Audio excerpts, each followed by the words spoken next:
अस्सलाम वालेकुम class. Last time तक हमने क्या कहते हैं पॉइजन इक्वेशन सॉल्व कर ली थी। अब जो हम करने जा रहे हैं, जो हमारा टारगेट है हम उसको कह सकते हैं अचीव करने जा रहे हैं, वो है हमारा हीट इक्वेशन। सही। तीसरी इक्वेशन मेथड वही फाइनाइट डिफरेंस मेथड। अच्छा, अब आपको पहली जो इक्वेशन आई थी वो steady state heat conduction equation थी, 2 डायमेंशन। अब मैं स्टेडी स्टेट नहीं आ रहा, यानी कि हीट कंडक्शन इक्वेशन आ रहा हूँ। स्टेडी स्टेट नहीं, यानी कि टाइम के रिस्पेक्ट से भी इसमें चेंज आ रहा होगा। सही। Heat conduction equation steady state नहीं है, वो जो पहली वाली थी वो स्टेडी स्टेट थी। और ये 1 डायमेंशनल है। 1 डायमेंशन मतलब खाली एक्स में होगी। सही। और क्योंकि स्टेडी स्टेट नहीं है तो टी भी होगा इसमें, तो partial derivative, partial differential equation में एक ज़्यादा इंडिपेंडेंट वेरिएबल होते हैं, तो यहाँ पे है इक्वेशन को जिस तरह से यू जो है वो वेलोसिटी है, और चाहे तो उसको टी भी कर सकते हैं हम। चलो टी कर देते हैं ताकि आसानी रहे आपको। टी हमने वेरिएबल लिया है टेम्परेचर का, तो वेरिएबल डमी होता है, टी बोलते हैं या यू बोलते हैं। यू वैसे हम तो वेलोसिटी को रिप्रेजेंट करता है, टी टेम्परेचर को। आपको इक्वेशन के फिनोमेना से नहीं मतलब, आपको जो मतलब है वो है इक्वेशन की सॉल्विंग। ये ये इक्वेशन सही। हीट करना इसमें देखें, ये वाली टर्म 1 डायमेंशन है, सिर्फ एक्स एक्स एक्स वाई जी जो होते हैं ये डायमेंशन को रिप्रेजेंट करते हैं। सही। जबकि टी जो है तो वो टाइम टाइम को रिप्रेजेंट करता है। टाइम, अब टाइम की भी डायमेंशन होती है, लेकिन चूंकि टाइम की भी डायमेंशन होती है, लेकिन चूंकि अब ये बहुत रिसेंट रिसर्च है, वो अलग फिनोमेना है। आप चूंकि अभी पुरानी मैथ्स पढ़ रहे हैं, तो पुरानी मैथ में याद रखें टाइम की कोई डायमेंशन नहीं, टाइम जस्ट अ वेरिएबल। ठीक। मतलब टाइम भी एक वेक्टर क्वांटिटी बन सकती है, कोई लंबी कहानी। तो अभी इसमें नहीं जा रहा है, आपको जितना पढ़ना समझ आ रहा है। तो ये 1 डायमेंशन है। डायमेंशन बेसिकली एक्स वाई जी को हम डायमेंशन कहते हैं। देखिए सिर्फ एक्स है इसमें, तो ये डायमेंशन 1 डायमेंशन है। अगर वाई होता है 2 डायमेंशन है, तो टी डायमेंशन की T is the time. Number of variable तो दो होगा इंडिपेंडेंट वेरिएबल, एक्स और टी। एक से ज्यादा इंडिपेंडेंट वेरिएबल होते हैं तो आपकी पार्शियल डिफरेंशियल इक्वेशन मौजूद में आती है। तो दो इंडिपेंडेंट वेरिएबल लेकिन डायमेंशन एक ही है। ठीक है।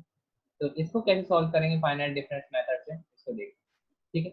अच्छा, अब ये चीज ध्यान में रखिएगा, वही वाला काम करते हैं जिस तरह हमने एक्स वाई में सॉल्व की थी ना इक्वेशन। एक्स के लिए जो नोटेशन यूज की थी वो आई की थी, वाई के लिए टी की थी। सही है। और वाई के लिए जे किया था। तो इधर भी हम ये करेंगे, भाई वाई की जगह स्मॉल टी आ गया। दो इंडिपेंडेंट वेरिएबल है यहाँ पे। इंडिपेंडेंट वेरिएबल पहले एक्स वाई थे, अब यहाँ पे जो है वो आपका इंडिपेंडेंट वेरिएबल जो है वो है x and t. X y थे वहां पे पिछली इक्वेशन में, यहाँ पे एक्स एंड टी। ठीक। अच्छा, एक्स वाई यानी कि जो एक्स वाई जो होती है वो लोकेशन होती है, टी टाइम होता है। एक्स वाई यानी कि आपका कोई एक्स एक्सिस पे कोई पॉइंट है, वाई एक्सिस पे कोई कोऑर्डिनेट है, दोनों मिलके कोई पॉइंट बनाएंगे। तो एक्स वाई जी जो होते हैं वो लोकेशन होती है, और जिसको हम स्पेस कहते हैं, स्पेस के कोऑर्डिनेट हैं। और जब टी है, जबकि वो टाइम क्या है, टाइम कैलकुलेट करा होता है। तो आई जे जो नोटेशन है ना, अगर लोकेशन, अगर आपकी स्पेस के कोऑर्डिनेट्स हैं यानी कि एक्स वाई, पिछली दोनों इक्वेशन जो मैंने कराई है उसमें एक्स वाई कोऑर्डिनेट थे। तो एक्स वाई कोऑर्डिनेट में ये चीज ध्यान में रखिएगा कि एक्स वाई कोऑर्डिनेट में जो लोकेशन जहाँ पे हम होते हैं हम उसको आई जे कहते हैं, पोजीशन। ठीक है। लेकिन जब हम टाइम पे आ जाए, टाइम में जो हम जहाँ पे होते हैं टाइम में हम आई जे प्लस वन होते हैं, यानी कि अगर आई की नोटेशन एक्स की है तो हमारी जो टाइम की नोटेशन होगी वो जे प्लस वन होगी। ध्यान रखिए, टाइम में हमेशा हम एक स्टेप आगे होते हैं। ठीक है। अगर एक्स वाई में है सवाल, तो एक्स वाई में जो लोकेशन होगी वो आई जे होगी, करंट प्रीवियस, फिर आई माइनस वन होगी एक्स की फॉरवर्ड वाली, एक्स की आई प्लस वन होगी, वाई की आई जे प्लस वन होगी, फॉरवर्ड वाली बैकवर्ड आई जे माइनस वन होगी। तो बस ये मैं बता रहा हूँ कि अगर आप टाइम में है तो टाइम में जो आपकी करंट पोजीशन होती है वो जे नहीं होती, वो आई जे प्लस वन होती है। टाइम में हमेशा याद रखिएगा, जब भी टाइम में आप, यानी कि अब यहाँ पे जो फार्मूला बनेगा वो टी आई जे का नहीं बनेगा जैसे पहले बना था, यहाँ पे बनेगा T I J plus one. Formula यहाँ पे बनेगा T I J plus one. ठीक। अच्छा, अब आ जाते हैं फार्मूले पे। तो जो फार्मूला हम यूज कर रहे हैं टेम्परेचर, देखिए फर्स्ट ऑर्डर डेरिवेटिव है टेम्परेचर का विद रिस्पेक्ट टू टाइम, तो इसके लिए हम फॉरवर्ड फार्मूला यूज कर रहे हैं। तो फॉरवर्ड फार्मूला क्या हुआ, देखें आई यूज कर रहे हैं एक्स के लिए, तो देखिए टी के रिस्पेक्ट से पार्शियल डेरिवेटिव, तो एक्स ऐसे ही रहेगा यानी आई ऐसे रहेगा, J+1 माइनस आई जे। फॉरवर्ड में ये होता है ना कि आप अगले पॉइंट को पिछले से माइनस करते हैं, और डिवाइड में आता है step size. Step size T का आएगा क्योंकि टी के रिस्पेक्ट से हो रहा है, टाइम के रिस्पेक्ट से, तो स्टेप साइज आपका टी का आएगा, तो यानी कि यहाँ पे आएगा डेल्टा टी। सही, यहाँ पे आ जाएगा आपका डेल्टा टी। तो ये बेसिकली हमने जो टाइम का फार्मूला यूज किया, ये फॉरवर्ड का यूज किया। क्यों फॉरवर्ड का यूज किया है टाइम के लिए, जो डेरिवेटिव हमने यूज किया है, याद करें फर्स्ट ऑर्डर डेरिवेटिव दो थे, एक फॉरवर्ड एक बैकवर्ड, हमने यहाँ फॉरवर्ड यूज किया। अच्छा आई में चेंजिंग क्यों नहीं आई, क्योंकि डेरिवेटिव रिस्पेक्ट टू टी है, स्मॉल टी, इसलिए जो टी की नोटेशन है वो J+1। मुझे फार्मूला बनाना है I J+1 का, जैसा मुझे फॉरवर्ड फार्मूला मैंने यूज किया। टाइम के लिए बनता I J+1, वरना बैकवर्ड यूज करता तो उसमें I J-1 आता, इसलिए मैंने फॉरवर्ड यूज किया। अच्छा बाकी ये सेकंड ऑर्डर डेरिवेटिव है, ये हमने अभी पीछे भी यूज किया एक्स का, तो इसका फार्मूला जो होता है वो भी मैं लिख देता हूँ एक्स के रिस्पेक्ट से। तो वो होता है आपके पास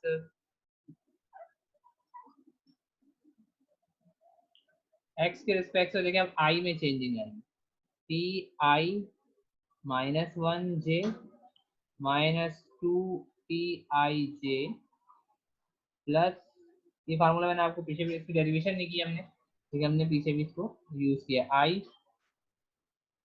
I+1j, ठीक। और डिवाइड में चूंकि अब x के रिस्पेक्ट से स्टेप साइज x का जाएगा, यानी कि h होता था, हमने उसका नाम चेंज कर दिया, तो यहाँ पे स्टेप साइज जाएगा आपके पास डेल्टा x।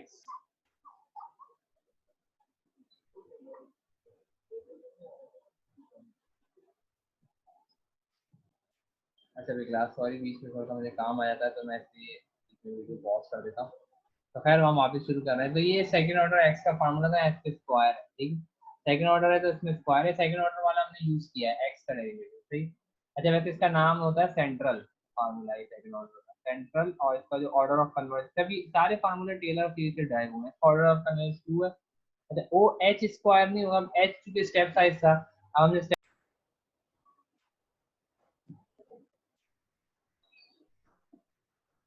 अगेन थोड़ी सी इंटरेक्शन चल रही है, क्लास आज अभी नेट थोड़ा सा इंटरप्ट हो गया, अभी मुझे काम आ गया था। खैर हम वीडियो वहीं से शुरू कर रहे हैं, बीच में दो एक दो मिनट की जो इंटरप्शन आती है तो निगलेक्ट कर दिया करें, क्योंकि यूनिवर्सिटी में बनाता हूँ, कभी लेक्चर कभी मैं घर पे बनाता हूँ, बीच में इंटरेक्शन आती रहती है, नेट की आ जाती है, कभी कभी मुझे कोई काम पड़ जाता है।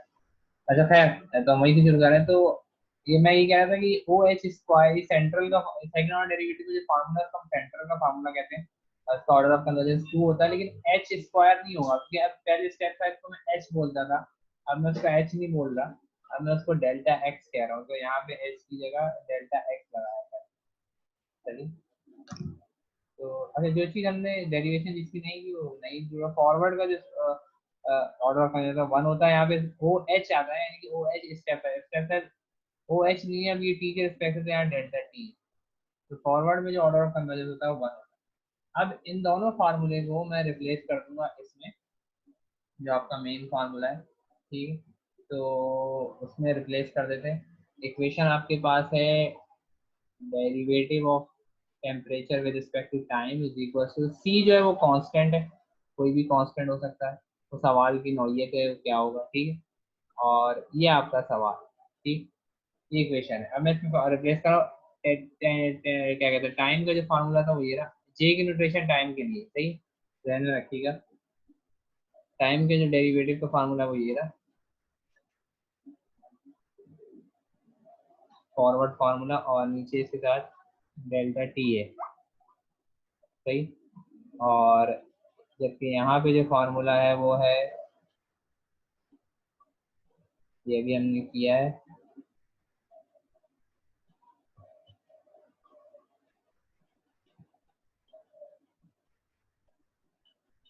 ये सारे फार्मूले जो मैंने ऊपर लिखे मैं उसको मैं रिप्लेस कर रहा हूँ, ये फाइनाइट डिफरेंस इक्वेशन आपकी बन गई, I+1 होगा यहाँ पे, क्योंकि यहाँ एक्स के रिस्पेक्ट से, और यहाँ पे डेल्टा एक्स का स्क्वायर, अब यहाँ से आपने फार्मूला बनाना है T I J plus one. ठीक है, तो T I J plus one का फार्मूला बनाने से फिर उसका हम सवाल करेंगे। तो टी आई जे प्लस आप देखेंगे डेल्टा टी वहाँ शिफ्ट हो जाएगा, और तो ये इस तरह से हो जाएगा।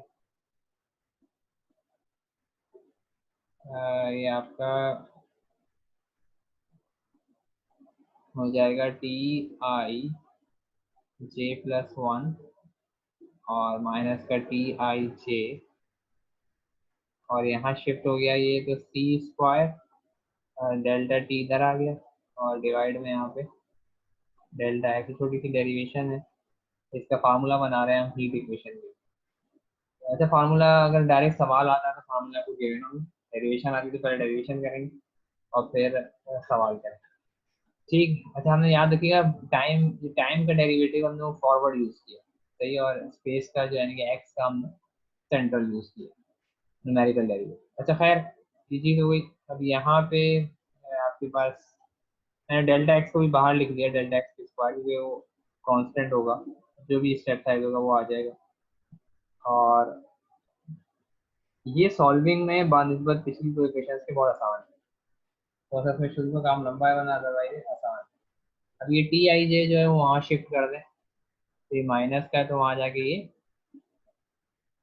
प्लस का हो जाएगा। T I J plus one का फार्मूला बनाना है, टी आई जे आ गया यहाँ पे, और यहाँ पे ये प्लस का हो गया। बाकी हर टर्म पे चाहे तो अलग अलग कर लें, c square delta t t आई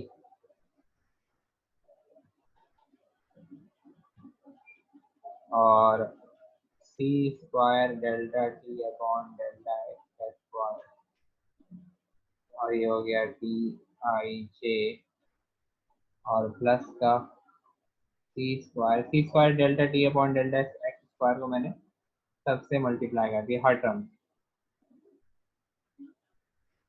सही, हर टर्म से मल्टीप्लाई। अब ये देखिए c square delta t upon delta x, ये जरा करेक्शन हर जगह है, सही, और यहाँ पे तो ये सेम है इन दोनों के साथ, जबकि यहाँ पे टू के साथ।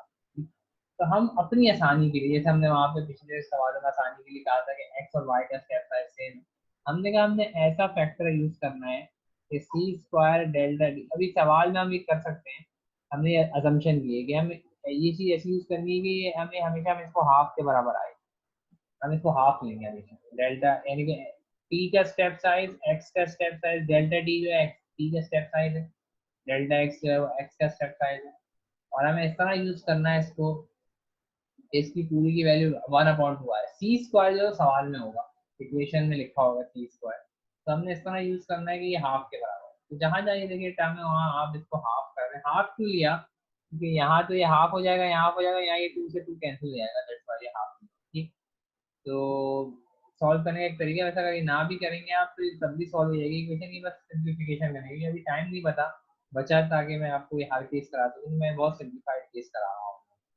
ठीक है, तो ये आई जे प्लस वन, सही, और यहाँ पे देखें टी आई जे, जहाँ जहाँ ये वैल्यू है c delta t upon delta x square, वहाँ हमने क्या लेना है, हाफ लेना है। तो देखेंगे टी आई माइनस वन जे, इधर हाफ आ गया, इधर हाफ आएगा लेकिन वो टू से टू कैंसिल हो जाएगा, चलो मैं दिखा देता हूँ, तो फिर ये कैंसिल हो गया, टी आई जे, और इधर हाफ आ गया तो ये t i plus one comma j, ठीक हो गया। अच्छा, अब करना क्या है आपने कि अब देखें ये माइनस का टी आई जे और ये पॉजिटिव टी आई जे, तो ये दोनों एक दूसरे को कैंसिल कर रहा है, सही, तो बचा क्या आपके पास, one upon two t i minus one j और one upon two t i plus one j. अच्छा, इसमें गॉस सीडल वाली कहानी नहीं बनी, इसमें आपकी साइमल्टेनियस इक्वेशन बनेंगी, आपकी हर इक्वेशन पे वेरिएबल का आंसर आएगा, ये फायदा है। जो पीछे दो इक्वेशन हमने पढ़ी थी लेप्लास और पॉइसन, वहाँ पे गॉस सीडल से सॉल्व करते थे कि वहाँ पे सिस्टम ऑफ लीनियर इक्वेशन था, यहाँ सिस्टम ऑफ लीनियर इक्वेशन नहीं बनेगी, यहाँ हर एक अगली इक्वेशन से, हर पिछली इक्वेशन से अगली इक्वेशन आ जाएगी, तो कैसे बता रहे। अच्छा, इसको और सिंप्लीफाई कर दें तो बड़ा आसान हो गया, ये आई जे प्लस वन और ये टू दोनों का कॉमन कर दें, नीचे कर दें, और T i minus one j, और T i minus one j और टी आई प्लस वन। अब देखिए ये फार्मूला बन गया हीट इक्वेशन का, वन डायमेंशन की टेम्परेचर निकालने का। अब इसको देखें कितना आसान सा हो गया। ये टी आई जे प्लस, हम देखें समझिएगा कोऑर्डिनेट को, ये पोजीशन है, मिसाल दे रहा हूँ आई और जे की टेम्परेचर, ये पोजीशन है। अब आई जे प्लस वन क्या होगा, ये ऊपर वाली पोजीशन है, ये आई जे प्लस वन पोजीशन, ठीक है, यानी कि ये वाली पोजीशन, ठीक है। अभी निकल किसकी मदद से रहा है, आई माइनस वन जे और आई प्लस वन जे का मिड पॉइंट है ना, तो दोनों को ऐड करके टू से डिवाइड करना है। तो आई माइनस वन जे क्या होगा, देखिए आई माइनस वन जे यहाँ कहीं होगा, पीछे होगा ना, एक्स में चेंज आ रहा है। और आई प्लस वन जे क्या होगा, यहाँ होगा, ऐसे ही होगा। यानी कि हर ऊपर वाला पॉइंट अपने एक नीचे वाले के लेफ्ट और नीचे वाले के राइट के मिड पॉइंट्स को ऐड करके टू से डिवाइड करके निकलेगा। देखिए ना, ये सब्स्क्रिप्ट होती है, इनको समझा करें कि क्या रिप्रेजेंट कर रहा है। हम ये वाला पॉइंट निकालेंगे, ये हमारी करंट पोजीशन एक तरीके से,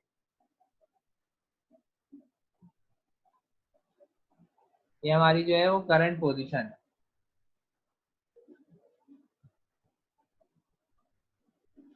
सही।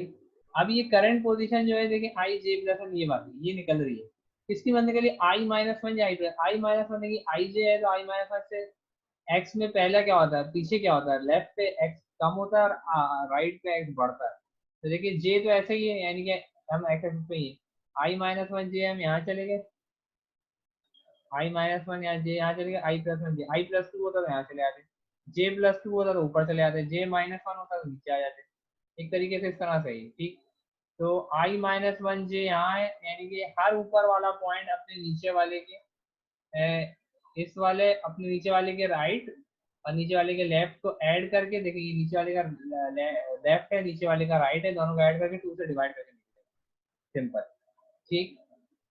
बस इस पूरे सवाल में जो अजम्पशन है वो ये है कि ये वाला फैक्टर जो है, ये आपने इस तरह चूज करना है कि ये हाफ रहे, ये वाला फैक्टर जो है ये हाफ रहे, ये आपने इस तरह से चूज करना है, c square delta t upon delta x. C square सवाल में गिवन होगा, डेल्टा टी और डेल्टा एक्स आपने खुद सेलेक्ट करना है, चूज इस तरह करना है कि आप देखें ना, सी गिवन होगा, डेल्टा टी आपने अपनी मर्जी का कुछ रख लिया, तो अब आपको बताइए हाफ के बराबर, इसको हाफ के बराबर सेट करें तो डेल्टा एक्स की वैल्यू खुद ब खुद आ जाएगी। वो बता रहा हूँ किस तरह से, एक सवाल में करा रहा हूँ उसका। तो हमेशा ऊपर वाला पॉइंट अपने नीचे वाले के राइट और लेफ्ट के मिड पॉइंट से निकलेगा, यानी कि दोनों को डिवाइड करके ऐड करके टू से डिवाइड करके निकलेगा, ठीक। तो हम इसका सवाल कर रहे हैं, और इसका सवाल निकालना आप लोगों के लिए आसान था, ताकि आप लोगों को आसानी हो जाए, ठीक। और इसका पूरा टेबल बनाएंगे और इसको सॉल्व करना एज कंपेयर टू क्या कहते हैं, अदर इक्वेशन आसान, ठीक। तो सॉल्व कर रहे हैं इसको, ठीक है, सवाल लिख लें। Use finite difference method, method वही चल रहा है, यूज फाइनाइट डिफरेंस मेथड। एक मिनट रुकिएगा, थोड़ा सा सॉरी, सॉरी क्लास, बीच में इंटरप्शन आ जाती है, फोन वगैरह आ जाते हैं, हम एक यूनिवर्सिटी से लेक्चर बना रहा हूँ ना, 50 मिनट वीडियो, तो रिकॉर्डिंग थोड़ी सी पॉज कर रहा हूँ। खैर मैं दोबारा शुरू कर रहा हूँ, हम बता रहे हैं use finite difference method to solve the heat equation.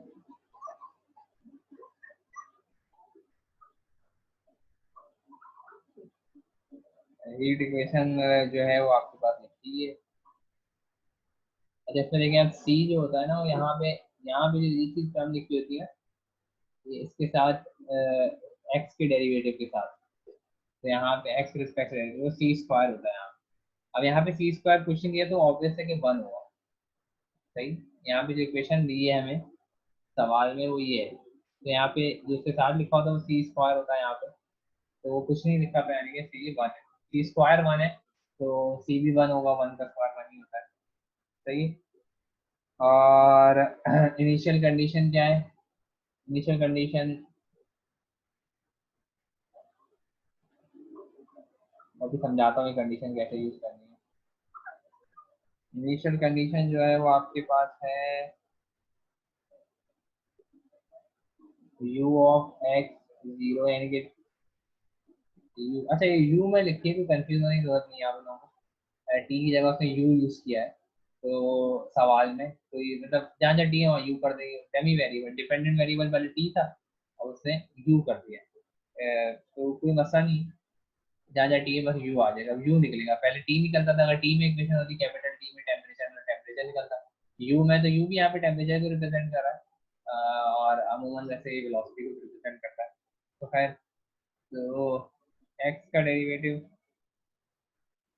जो क्या कहते हैं, x इनिशियल कंडीशन है जो कि आपके पास गिवन है 4x माइनस 4x स्क्वायर, ठीक। और जो बाउंड्री ऐसे बाउंड्री कंडीशन और इनिशियल कंडीशन होती है इसमें टाइम जीरो होता है। बाउंड्री कंडीशन में एक्स की शुरू की वैल्यू और आखिर की वैल्यू, फंक्शन की वैल्यू पता होती है। तो एक्स जीरो लेके, एक्स जीरो और होगा तो फंक्शन जो है वो जीरो है, यू की वैल्यू जीरो। ऐसा ना एक्स वन होगा तो फंक्शन की वैल्यू, बाउंड्री कंडीशन है, यानी कि इसका मतलब ये है कि एक्स जो है, ये एक्स होता है ना पहला कोऑर्डिनेट, तो एक्स जो है वो जीरो से वन तक ट्रैवल कर रहा है। यानी कि जो एक्स है वो गिवन भी है सवाल में, एक्स जो है वो जीरो से लेके वन तक है। तो लेकिन एक्स जीरो पे यू पता है, एक्स वन पे पता है, तो ये बाउंड्री हो गई, दोनों बाउंड्रीज पता है, ठीक है। और जो टी है हमारा, वो टी है हमारा जीरो से लेके पॉइंट टू तक, सही। टी जो है हमारा पॉइंट टू, सही। अब हमें सवाल क्या करना है, सवाल में बस पहली चीज जब सॉल्व करने जाएंगे, अभी देखें ये आपका सवाल है, ये कंडीशंस कहाँ कहाँ यूज होंगी वो भी बता रहा हूँ, और फिर सवाल हम शुरू करेंगे। हमेशा आपको बाउंड्री कंडीशन पता होंगी तो आप आगे में काम कर सकते हैं। तो सवाल शुरू करते हैं। सवाल शुरू करने का तरीका ये है कि पहले आप वो जो फैक्टर था ना, c square delta t upon delta x का स्क्वायर, इसको हाफ के बराबर लेना होता है। पहले इसको एडजस्ट करें, सी तो वन है, एक्सीलेंट, टी वन है, और आसानी के लिए देखें एक्स जो है वो आपका जीरो से लेके वन तक है। मैं एक्स का स्टेप साइज जो है वो पॉइंट टू सजेस्ट करता हूँ, ये मैंने सपोज करा है। अब मुझे ऐसा फैक्टर लेना है कि ये पूरा जब सॉल्व करूँ तो हाफ आए। अब डेल्टा टी सोचना पड़ेगा, तो सोचने की जरूरत नहीं है, डेल्टा टी हम निकाल लेते हैं ना, खुद ब खुद निकल आएगा, इसमें पुट कर दे। तो सी जो है वो वन है, और डेल्टा टी हमें निकालना है, और delta x square point two आया, यानी कि पॉइंट टू का स्क्वायर और इक्वल टू हाफ, ये हाफ है। अब डेल्टा टी यहाँ से निकाल, डेल्टा टी क्या बनेगा आपका,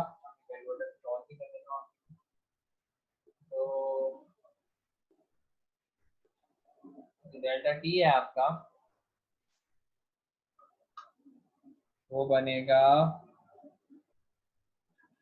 पॉइंट टू का स्क्वायर वहां चला जाएगा, तो डेल्टा टी की वैल्यू हो गई पॉइंट टू का स्क्वायर अपॉन टू, ठीक है, पॉइंट टू का स्क्वायर अपॉन टू, तो ये आ रहा है point zero two, delta t आ रहा है पॉइंट जीरो टू। बस सवाल सॉल्व हो गया आपका, देखिए ना। अब आपने करना है कि आपने कुछ इस तरह डेल्टा टी और डेल्टा एक्स कहने की ये वैल्यू हाफ के बराबर है।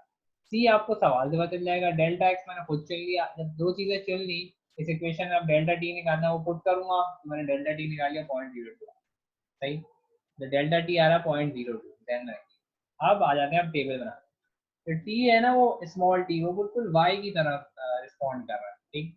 और जो टी है वो बिल्कुल वाई की तरह रिस्पॉन्ड कर रहा है, जबकि क्या कहते हैं, जो एक्स है वो एक्स की तरह रिस्पॉन्ड कर रहा है। तो आप कॉमन होता ही है कि एक्स वाई एक्सेस कुछ इस तरह का, तो मैं वैसे ही टेबल बना रहा हूँ पूरा वैसे, ताकि मसला ना हो आपको। अभी टेबल बनाना बड़ा आसान सा है टेबल, सही। ये आपका एक्स होता है और ऊपर जो जाएगा ये टी होता है, सही। अब देखिए एक्स जो है वो जीरो से लेके वन तक है, स्टेप साइज का पॉइंट टू है, तो इसका टेबल आप ऐसा, x zero, point two one तक जाना है पॉइंट फोर, थोड़ा सा स्पेस दे देते हैं ताकि, क्योंकि लाइनें भी माननी पड़ेंगी अभी।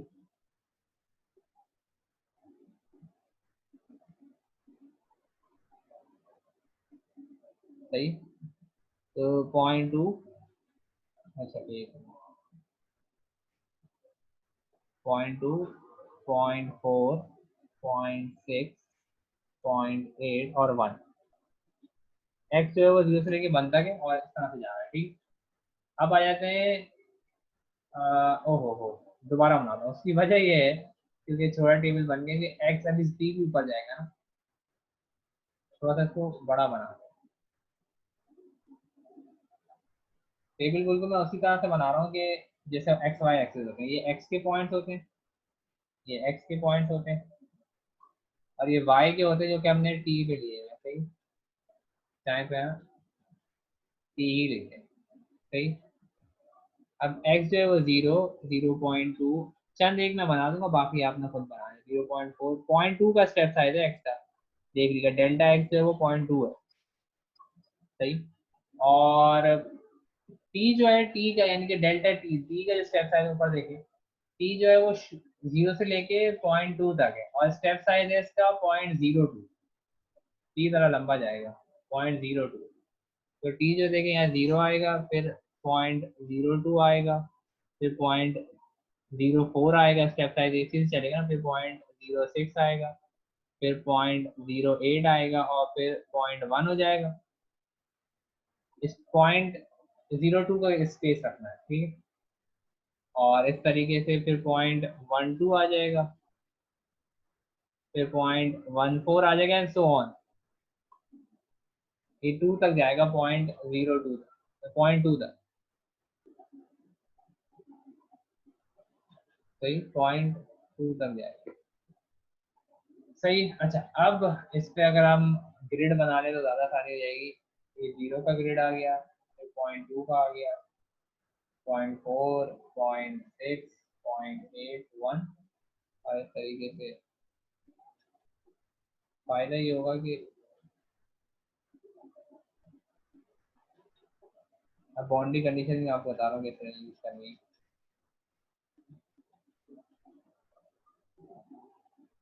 ये पहले आपने ग्रिड बनाना है, स्टेप साइज देख के आपने ये पूरा चार्ट बना देना है, ठीक है। फायदा यही है कि फिर ऊपर तक जाते रहेंगे। ये आपने कंप्लीट खुद ही करना, मैं शुरू का मैं बना दूंगा, तो लंबा सवाल है लेकिन है ऐसा, ठीक।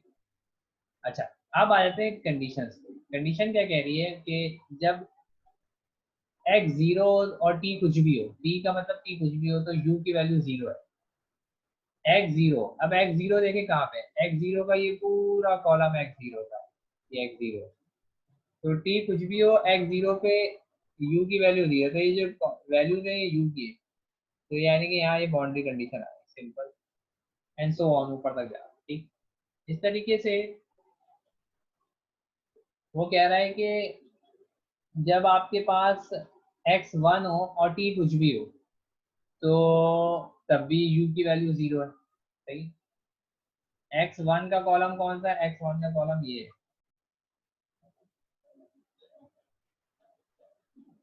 सही।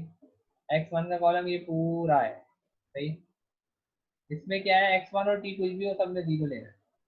ये बाउंड्री कंडीशन आपने फिल अप करी, एंड सो ऑन, ऊपर तक जा रहा है, ठीक। अब आ जाते हैं एक और इनिशियल कंडीशन। इनिशियल कंडीशन क्या कह रही है कि टी 0 और x कुछ भी हो तो ये वैल्यू लेनी है, 4x minus 4x square, x कुछ भी हो और टी 0। अब देखिए टी 0 पे आ जाए, तो टी 0 की ये रॉ, ये टी की, ये टी 0, ये टी की, ये जो है ये टी की वैल्यूज है ना, तो टी 0 की ये रॉ है पूरी, सही है। अब यहाँ पे जो value 4x minus 4x square है, ठीक है। अब यहाँ पे जब आप आएंगे तो यहाँ पे x लेना है, x कितना है इसके, देखिए इस पॉइंट पे x कितना है, 0.2 है। यानी कि 4x माइनस 4x स्क्वायर में जहाँ जहाँ x वहाँ 0.2 लेना है। 4x माइनस 4x स्क्वायर है, देखिए ये टी 0 की जो वैल्यू है बॉन्ड इनिशियल कंडीशन वो 4x माइनस 4x स्क्वायर। तो 4x माइनस 4x स्क्वायर जब आप करेंगे, तो यहाँ जब करेंगे वक्त, अभी यहाँ भी 4x माइनस 4x स्क्वायर है, सही। अब यहाँ पे x की जगह 0.2 रख दें, तो मैं यहीं पे लिख रहा हूँ कि 0.2 माइनस 0.2 सॉरी 4 × 0.2 माइनस 4 × 0.2 स्क्वायर, तो ये 0.64 आ रहा है, यानी कि यहाँ पे जो आंसर आ रहा है वो 0.64 आ रहा है। मैं आंसर लिख रहा हूँ यहाँ पे 0.64 आ गया। अब यहाँ पे भी 4x माइनस 4x स्क्वायर आएगी कंडीशन। अब x अब यहाँ पे कितना है, 0.4 है, इस पॉइंट पे x 0.4 है ना, तो x की जगह 0.4 रख दें।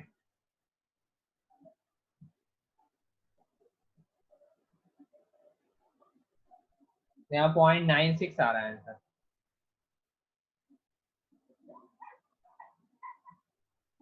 सही, इधर आ जाए, यहाँ पे भी अब 4x माइनस 4x स्क्वायर होगी कंडीशन। अब x की जगह 0.6 रखना है यहाँ पे, थोड़ी सी ये कंडीशन मुश्किल है। 0.6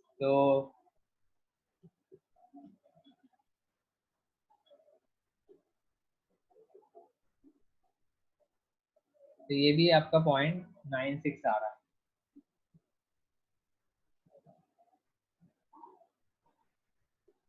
सही, अब यहाँ पे भी 4x माइनस 4x स्क्वायर रखना है, ठीक है, तो 0.8 रखना पड़ेगा, इसके नीचे 0.8x, तो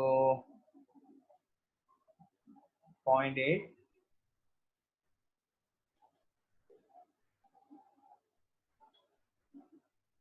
0.64 आ रहा है।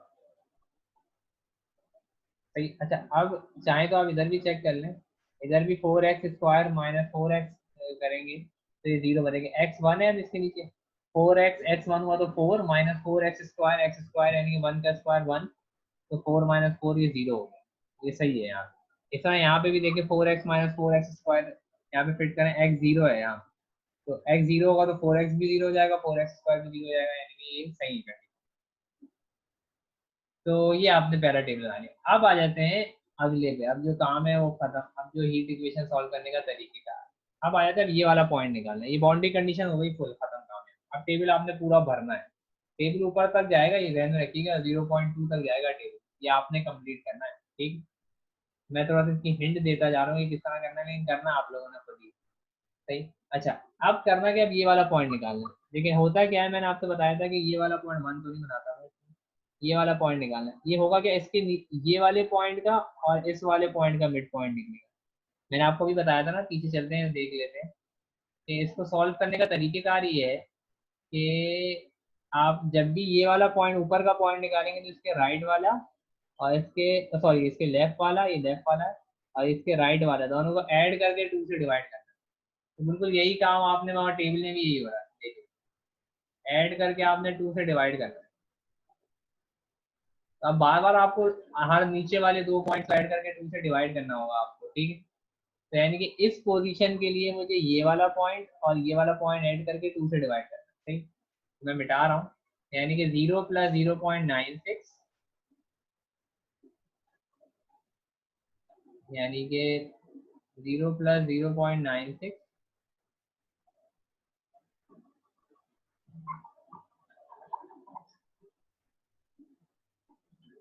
और डिवाइडेड बाई 2। सही है, 0 + 0.96 डिवाइडेड बाई 2, तो यार है 0.4 है।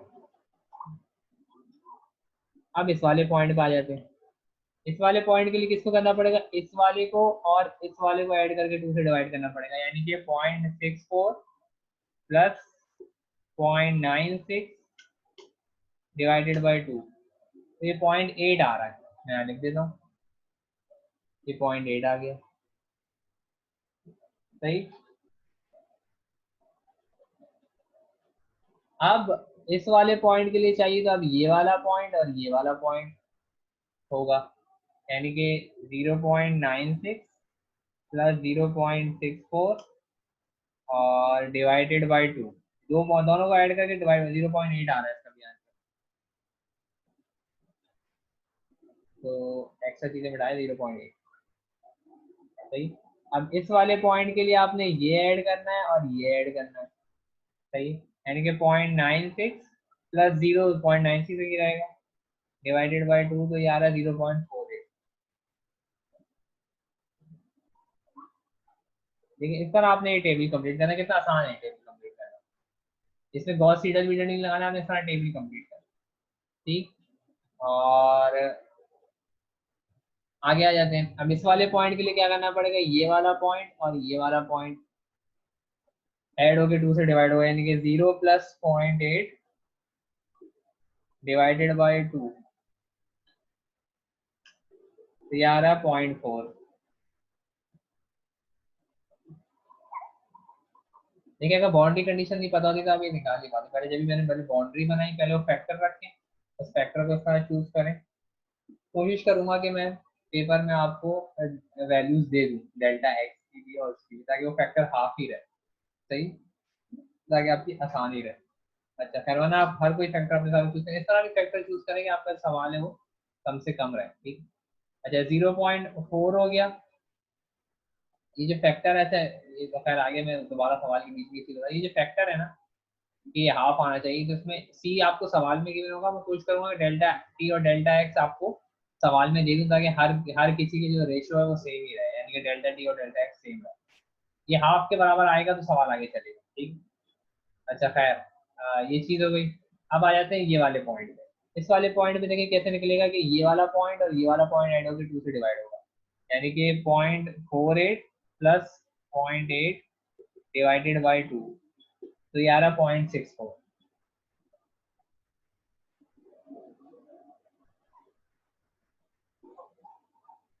0.64 तो दोबारा लिख लेना है,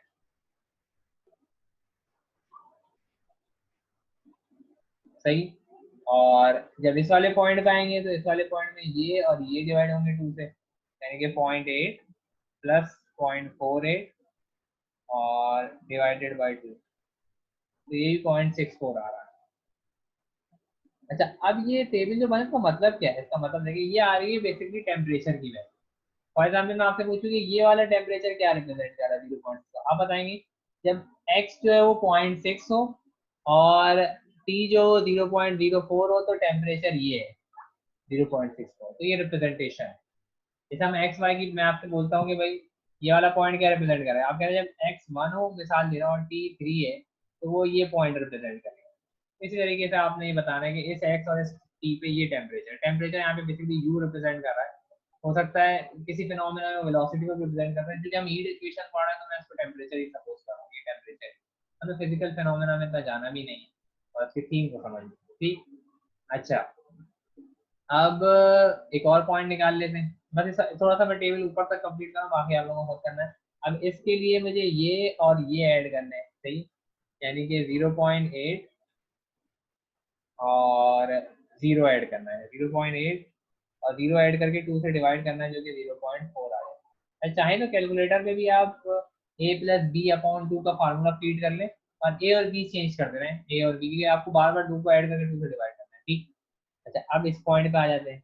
अब इस पॉइंट पे आएंगे तो ये वाला पॉइंट और ये वाला पॉइंट, यानी कि 0.64 प्लस 0 डिवाइडेड बाई 2, कैलकुलेटर मेरे पास है, ये 0.32 आ रहा है, सही,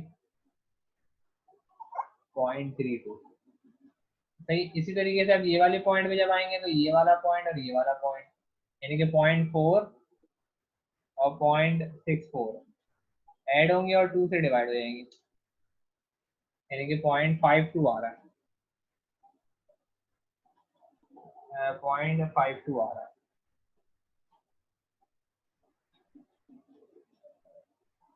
सही।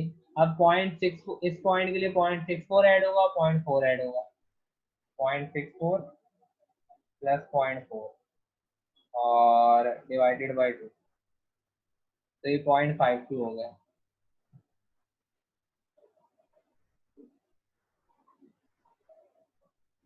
सही।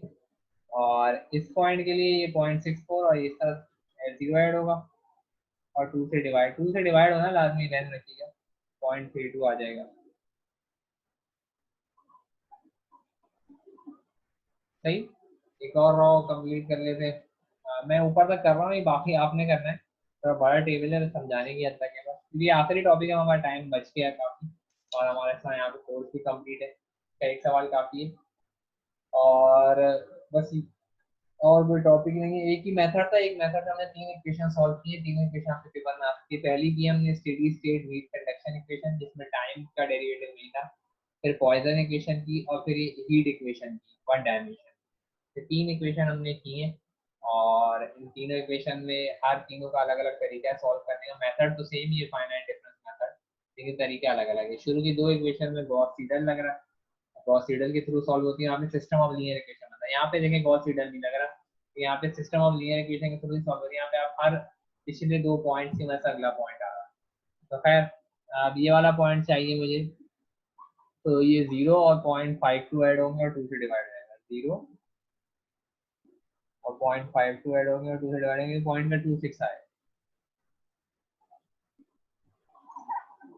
ये उन बच्चों के लिए करा रहा हूँ जो बिल्कुल मतलब जिनको समझने में मसला होता है। मैं डिटेल इसको समझ में आ गया तो उसके लिए काफी बार। आगे कुछ नहीं है, पेपर की बातें और वो मैं लास्ट क्लास में इंशाल्लाह जब होगा तो पेपर किस तरह का बनेगा, क्या पैटर्न होगा, वो सब मैं आपको लास्ट क्लास में बताऊंगा। खैर तो यहाँ पे आ गया, तो ये 0.32 और 0.52 ऐड होंगे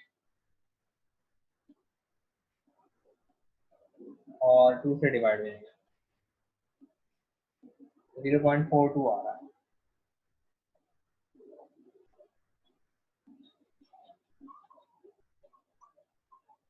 सही, फिर ये 0.52 और 0.32 ऐड होंगे, यानी कि इस पोजीशन के लिए ये दोनों ऐड होंगे। 0.52 प्लस 0.32 0.42 आ रहा है। एक पैटर्न अगर आप और करें तो शायद, क्योंकि इस पर्टिकुलर सवाल, हर सवाल में ऐसा नहीं होगा कि यहाँ जो वैल्यू है वो यहाँ वैल्यू और बीच की वैल्यू सेम, ठीक। तो आप चाहें तो इस तरह भी करें, यानी कि 4 वैल्यूज हम हर स्टेप पे निकाल लें, तो हम 2 निकालने काफ़ी है, सही। अच्छा ये भी 0.42 होगा ना, हाँ, ये भी 0.42 है, करेक्ट है। और ये 0.26 आएगा यहाँ, उसकी वजह है कि यहाँ 2.6 है। पहली और चौथी वैल्यू हमारे टेबल में सेम आई, पहली यानी कि मैं इसको पहली कह रहा हूँ, ये सेम है और ये सेम, बीच की 2 वैल्यू। लेकिन सिर्फ इस पर्टिकुलर केस में सेम है क्योंकि उस तरफ भी 0 पड़ा है, इस तरफ भी 0 पड़ा है, सही। और अच्छा मैं आगे आप लोग खुद कर लीजिएगा। ये पूरा टेबल कंप्लीट होगा, ये टेबल अभी चल रहा है, ये 0.08 मुझे टेबल आपका 0.2 तक जाएगा। यहाँ 0.14 में मैंने जगह नहीं थी, अगला आएगा 16, फिर 18, फिर 20, यानी कि आए, यानी कि बीच में जो है वो 3 स्टेप और आएंगे, 16 से 0.16, 0.18 और 0.2, और इस तरह आपको कंप्लीट हो जाएगा। तो ये थोड़ा सा आसान थी इंटीग्रेशन थी, और इसकी पहले डेरिवेशन की हमने और फिर सॉल्व किया, ठीक। तो पेपर में आपके अगर डेरिवेशन नहीं आई, मतलब डेरिवेशन अगर किसी सवाल में डायरेक्ट सवाल आया, जिसमें डायरेक्ट सवाल आ गया, मिसाल दे रहा हूँ डेरिवेशन नहीं दी मैंने, आ भी सकती है नहीं, तो अगर डेरिवेशन नहीं आ रही तो फिर होगा ये कि डेरिवेशन नहीं आ रही तो होगा तरीका कि आपको फार्मूले गिवन हो, सही। और फार्मूले कौन से वाले गिवन होंगे, वो ये वाले गिवन, आई जे की फॉर्म। फिर आपने खुद जज करना है कि ये पॉइंट, जैसे ये वाला फार्मूला ये गिवन होगा, सही। फार्मूले जितने भी हैं पूरे कोर्स में आपको सारे गिवन होंगे, क्योंकि उसकी वजह है कि पेपर में फार्मूले की नीड होती है, ठीक। और अगर ओपन बुक पेपर होता है ऑनलाइन तो फार्मूला शीट आपके पास होगी, आप एक जगह सारे फार्मूले लिख लें। और तो ये ओपन बुक पेपर है तो फिर तो आप उसको खुद ही यूज कर, अगर ओपन बुक नहीं होता पेपर, यानी कि फिजिकल होता है, यूनिवर्सिटी में बुला के आपका पेपर लेते हैं, तो उसमें आपकी फार्मूला शीट आपको गिवन होगी, ठीक। अदरवाइज ओपन बुक है तो आप लोग खुद ही फार्मूला अपने साथ रख सकते हैं। तो इसको पूरे टेबल कंप्लीट कर लिया, सवाल यहाँ खत्म है, कोर्स भी खत्म है। थैंक यू सो मच, और अल्लाह करे कोर्स का समझ में आ जाए सबको, और फिर इंशाल्लाह नेक्स्ट लेक्चर जो है नेक्स्ट लेक्चर सुनेंगे, नेक्स्ट लाइव क्लास में आपसे मुलाकात होगी। और बस एक सवाल काफ़ी है इसमें, और बाकी फिर इंशाल्लाह नेक्स्ट लाइव क्लास में मिलते हैं। Thank you.